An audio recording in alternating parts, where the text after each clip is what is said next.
It's just always a great place to meet people. And in these days when there are very, very few live and in-person events, it's just wonderful to be amongst people again and amongst distinguished people with whom I can exchange ideas, exchange thoughts, think about where the world is going, think about where, more importantly, business is going.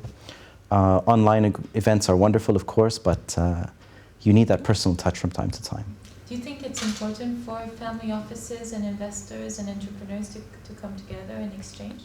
For sure. I mean, especially family offices in this region, you know, we tend to be like hermits on our own little islands, isolated from other families, which is just a natural function of the way the society here is set up. So it's very important to meet together and to see each other.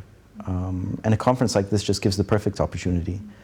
Otherwise, like I said, we're just siloed away, which is a waste because there's so much capital and there's so much human capital that you can put together and come up with new ideas and new and interesting ways of doing things. And then from the entrepreneurial side, you know, we rarely get to meet with quality people. As you can imagine, my inbox is full of opportunities, which I can rarely go into because, you know, 9 out of 10 are just a big waste of time. So it's important to meet with quality people, people that have been pre-vetted, you know, and it's sort of, if it's been vetted by Sir Anthony, then it's fine. You know, it's sort of like a due diligence that I don't have to do. And how has your investment appetite changed since COVID or throughout COVID, or maybe there has been no change? Of course there has been a change. I mean, my God. I think we're a little bit more inward focused at the moment. As I spoke to you last time, we're trying to develop our own projects. We see a real need to do investment within the country of Bahrain, to expand the infrastructure within Bahrain, to onshore a lot of these critical manufacturing components that we've far too long left relying on other people, which not just COVID, but you know, the crisis in the Suez Canal, you know, really highlighted that we're very, very dependent on other countries, other people. So we'd like to bring a lot of those critical components back to Bahrain. Could you give us some examples on those critical components? I mean, one very simple example is just steel.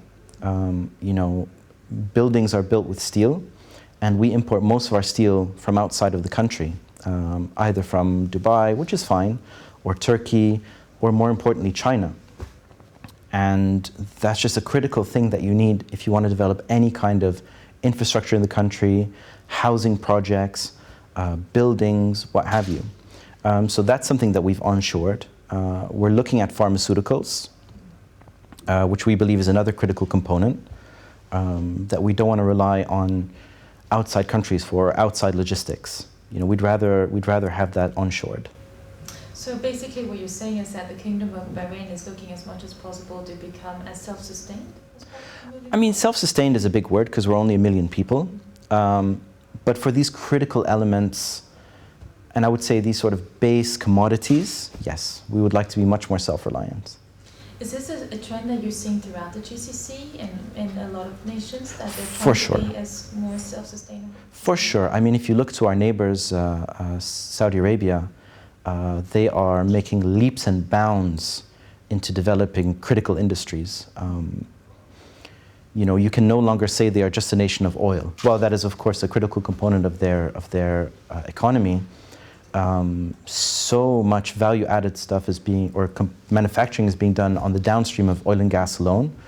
But even if you look at weapons, manufacturing, tourism, they are developing whole industries from the ground up. It's been phenomenal. You know, Dubai did that. You know, 20 years ago they started on that path, and I would say that Saudi Arabia is doing that on an exponentially larger scale at the moment. Mm-hmm.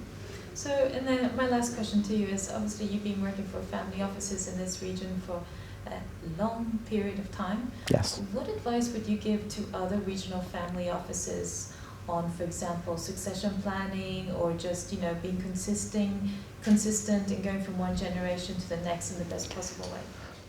I think The one lesson that I've really learned is you have to treat your family office like a publicly traded company.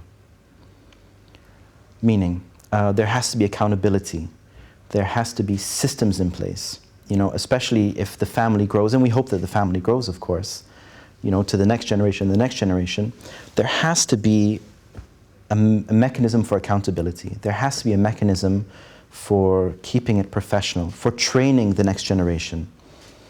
I think that is completely critical. You know, it's fine if there's one strong head of the family, but as the generations go, you know, there's a curse, we say there's a curse here, that the third generation ruins the family business. And the only way to solve that, really, is to have these sort of professional mechanisms in place.